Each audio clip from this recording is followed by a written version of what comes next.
Midnight was striking and all Paris was astir. The streets were filled with people bent on merrymaking.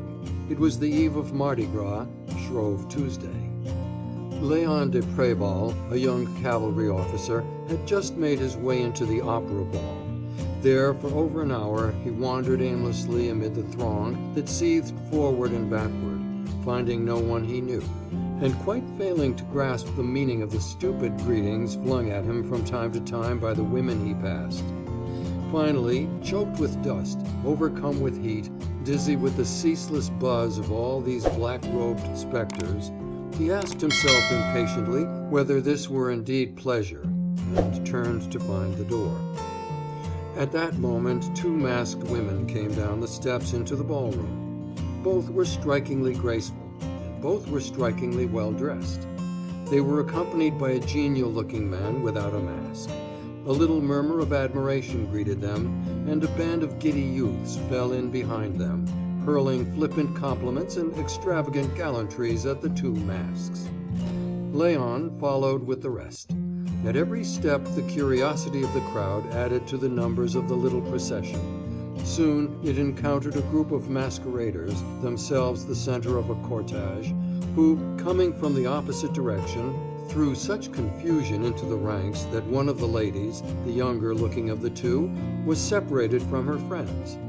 Glancing anxiously around her in search of a protector, her eyes fell on Léon, who was following her movements with a good deal of interest, and hastily seizing his arm, "Oh, I implore you," she said nervously, using the familiar thou. "Get us out of this and help me find my friends." "I am at your service, lovely mask. Don't be afraid. Trust yourself to me, and come with me." And with the lady clinging to one arm, with the other he cleared a way for her through the press, bringing her safely out at last to the cloakroom. There he seated her on a bench, and volunteered to go to find her some refreshments. "No, stay with me," she said. "I don't want anything. I am really ashamed to have given way to such foolish terror." "Ah, but I am ready to bless the cause. Without it, I should not have known the happiness of being chosen by you to protect you. I am willing to admit that you have rendered me a great service, and I am grateful. I will even implore you to continue to extend your protection until we can find my friends." "What? You want to leave me already? Ah, if only from gratitude, grant me a few minutes." "Well then, as a reward, I will stay a few minutes with you." They sat down side by side, and the time sped swiftly while they chatted gaily, lightly together. At last the charming Mask bethought herself once more of her missing party. "But who are these friends of yours?" said Léon. "Is it your mother or sister, and perhaps a husband?" "A husband? No, indeed, thank God." "You are not married?" "No, not now." "What? Already a widow? How sorry I am for you. Pray, why should you suppose that I am to be pitied? Are all husbands so kind? Are all men so tender? Is there, on the contrary, one who deserves to be regretted?" "Oh, what an anathema! He is a happy fellow who succeeds in inspiring you with juster, milder feelings." "Toward men? Heaven forbid!" "Then you are determined to drive to despair all the troop of admirers who, no doubt—" "I haven't one. I have just arrived from the other side of the world, and know nobody here." "Nobody, really? Then, fair Mask, I put myself down as your first, and you will see that I shall be ever the more devoted, the most constant." "Constant? Bon Dieu! If it is in that strain you are going to talk, I shall leave you forthwith." "What? Does constancy—" "Constancy is but a chain that we pretend to wear in order to impose its weight on another. Now that I am free, perfectly free, I intend to remain so. No man living could induce me to forswear myself." "There is no more freedom for me, I feel that, but I cannot regret it. The chain shall, however, be for me only. You cannot prevent my loving you, or hoping—" "Ah, no, no, no, monsieur. I do not want love. I do not want promises, and least of all do I want anyone to hope for anything from me." "But, cruel Mask, incomprehensible Mask, what then do you want? What must one do to obtain at least your pity?" One must neither rave nor deceive, neither exaggerate a feeling of which he is barely conscious, nor fancy it possible to induce a sensible woman to change her plans for a few romantic words, or hypocritical attentions. One must be humble, discreet, patient. I must have time to make up my mind, to find out exactly what I want, and then perhaps... Then perhaps what? Charming Mask, finish the sentence. Let me know my fate. I will be obedient. Silence, submission, patience, I promise everything. As he spoke, Léon's face glowed with love and hope, and he gazed eagerly into the large black eyes, which, soft and sparkling, appeared to be studying him with calm and close scrutiny. Entirely disregarding his impassioned tones, she went on with a thoughtful air. This gold braid must betoken a grade. You are in the service, no doubt? Confounded by her self-possession, Léon could only reply by a gesture of assent.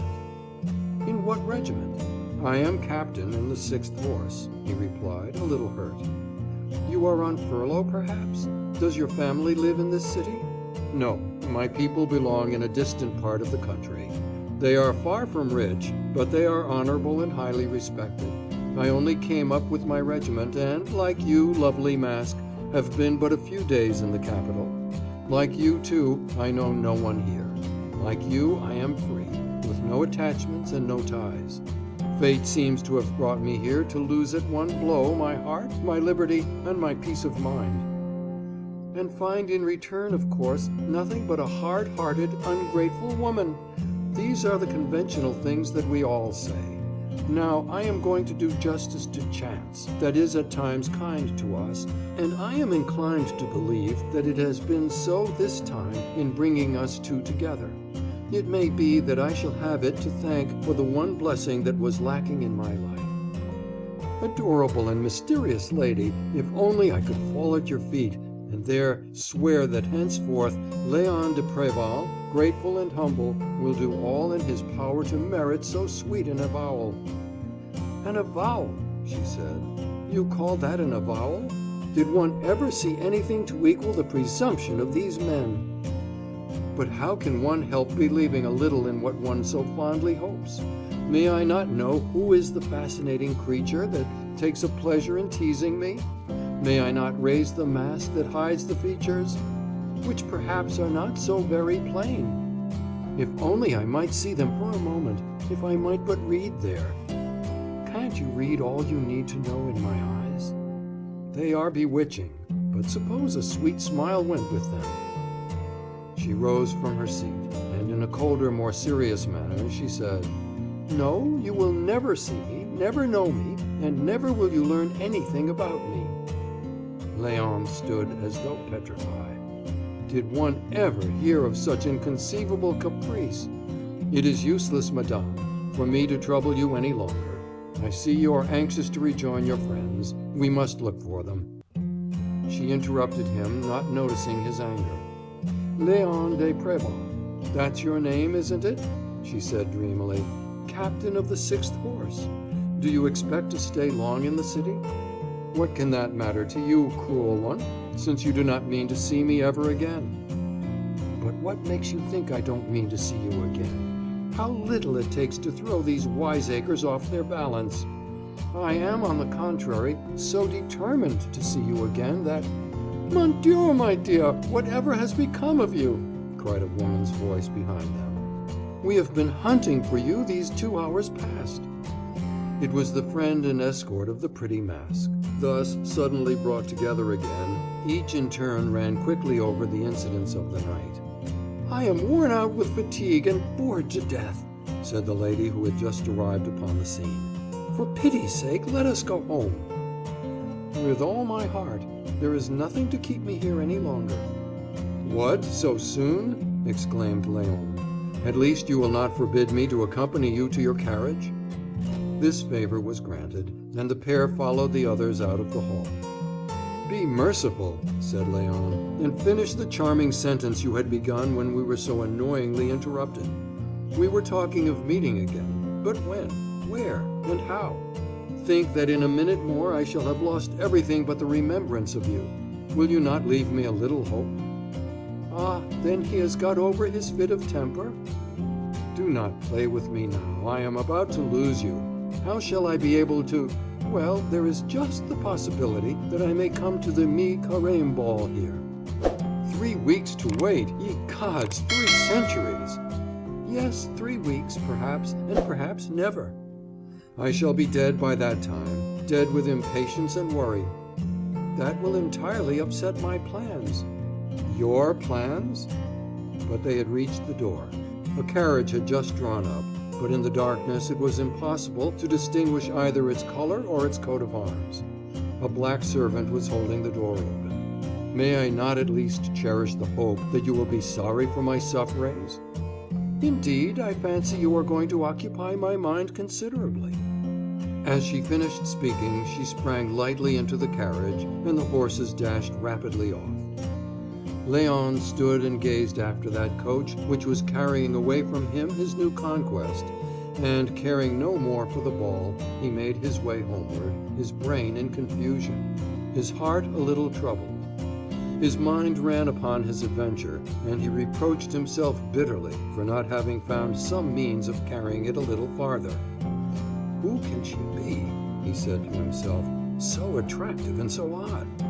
She cannot be a demi-mondaine with that noble bearing, at once modest and proud, and with such unmistakable ease of manner. What can she want?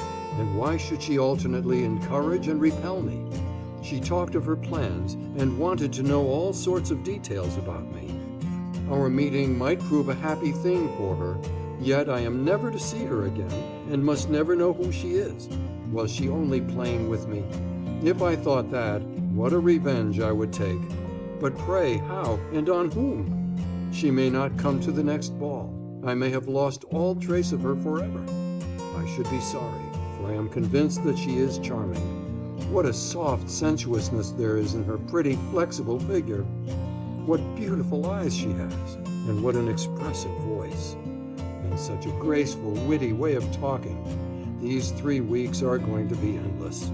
I had better spend them in looking for and finding her. It might be as well to get some sleep in the first place. But there was no sleep for Léon that night. At an early hour he rose and began at once his search. End of chapter 1.